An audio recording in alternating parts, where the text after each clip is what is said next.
Fala galera, beleza? Hoje nós iremos falar um pouquinho mais a respeito então do ciclo menstrual. Um ciclo tão temido pela maioria dos alunos, mas tão simples de entender. Vamos lá?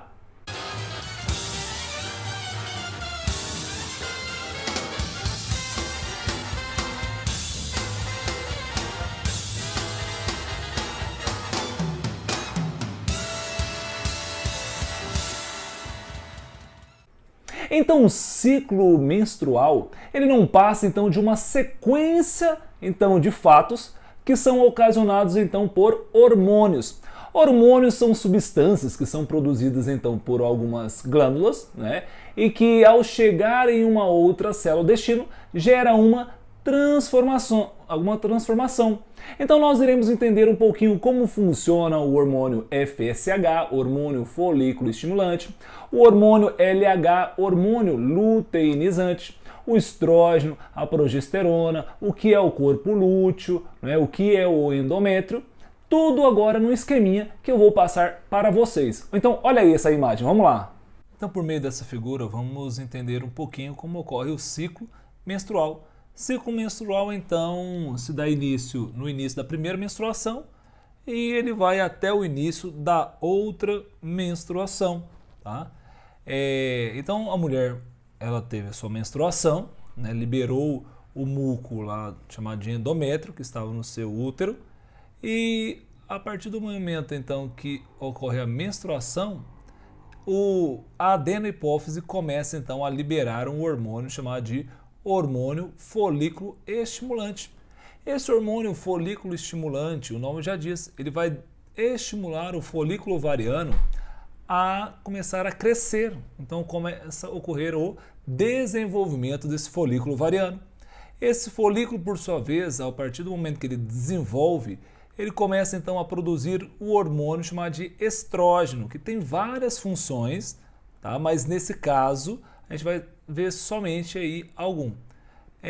Então esse estrógeno ele vai estimular o início da formação do endométrio lá no útero. Então somente o início da formação. Só que quando chega uma certa quantidade de estrógeno, uma certa concentração de estrógeno, isso vai estimular a adenohipófise a liberar então mais FSH e também LH. Esse pico de LH que ocorre, essa alta concentração de LH, estimula então o rompimento do folículo ovariano. Então, numa mulher que tem o ciclo menstrual de 28 dias, isso aqui vai ocorrer geralmente aí no 14º dia. Então, ocorre então um pico de LH, fazendo com que então ocorra o rompimento do folículo ovariano e a liberação do óvulo, processo denominado de ovulação. Então o LH continua então a estimular o folículo ovariano e esse vai se transformar em uma estrutura chamada de corpo lúteo ou corpo amarelo.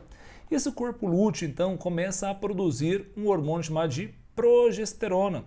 Essa progesterona então começa a agir lá no endométrio, fazendo com que ele cresça. Agora ele vai crescer, vai amadurecer, vai ocorrer uma alta vascularização, ou seja, uma formação de grande quantidade de vasos sanguíneos, formação de várias glândulas, tá? Só que com a alta produção de progesterona vai fazer com que ocorra a inibição aí da produção e liberação dos hormônios FSH, hormônio folículo estimulante, e o hormônio luteinizante, chamado de LH. Só que vale lembrar que é o LH que vai manter o corpo lúteo. Se então inibe a produção e a liberação desse hormônio, o corpo lúteo não consegue se estabelecer e começa a regredir. Com a regressão do corpo lúteo, também abaixa a produção de progesterona e a progesterona e o estrógeno que mantém o endométrio aderido ao aparelho do útero. Como então ocorreu a queda do LH, consequentemente a regressão do corpo lúteo, isso vai fazer com que abaixe a produção do estrógeno e, consequentemente, o descolamento aí do endométrio lá do útero, ou seja, vai ocorrer a menstruação. Então vamos ver uma figurinha aqui para entender um pouquinho melhor. Então, aqui nessa figura, nós conseguimos ver alguns momentos. Aqui, o que está ocorrendo lá no folículo ovariano, Aqui a questão da temperatura, aqui o que está ocorrendo na hipófise, na liberação do hormônio luteinizante e hormônio folículo estimulante, aqui o que está ocorrendo com os hormônios estrógeno e progesterona, aqui o que está ocorrendo no endométrio e aqui o que está ocorrendo lá no órgão sexual feminino. Então vamos lá, no início da menstruação, a mulher começa a liberar o hormônio folículo estimulante. Então a adenohipófise começa a liberar FSH, hormônio folículo estimulante, que estimula o crescimento do folículo. O folículo, a partir do momento que ele cresce, ele começa a produzir estrógeno. Então, numa certa concentração de estrógeno, lá no 14º dia após o início da menstruação, com esse alta quantidade de estrógeno, ocorre um pico, uma liberação até muito grande de hormônio luteinizante e também de um pouquinho a mais de hormônio folículo estimulante. Esse LH estimula a liberação, o rompimento do folículo ovariano e a liberação do óvulo, processo chamado de ovulação.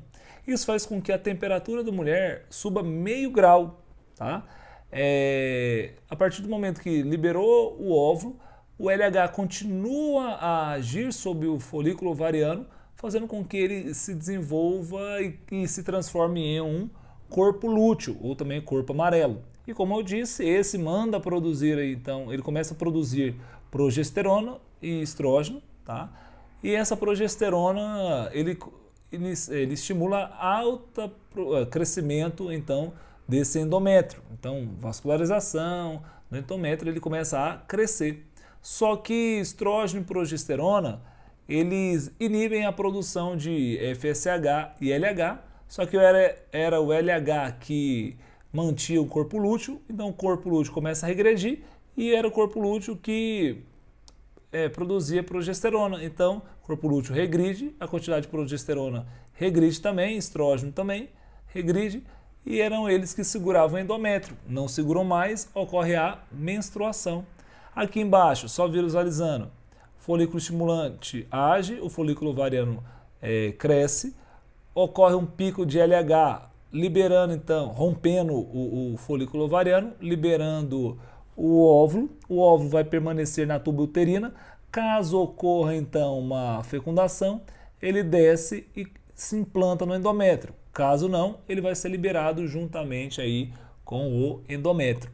Mas caso ocorra, por exemplo, uma fecundação, esse embrião vai se implantar no endométrio. Isso faz com que ocorra a liberação de um hormônio chamado de gonadotrofina coriônica, que vai então servir de mensageiro para que o corpo lúteo continue a produzir estrógeno e progesterona e manter então um endométrio lá no útero. Só que quando chega mais ou menos aí no 4º mês de gestação, o corpo lúteo vai regredir. A partir do momento que ele regredir, quem continua a produção então de estrógeno e progesterona é a placenta, porque no 4º mês a placenta já está formada e começa então a produzir estrógeno e progesterona e vai continuar essa produção até o último dia de gestação, quando a mulher então vai dar à luz a um bebê.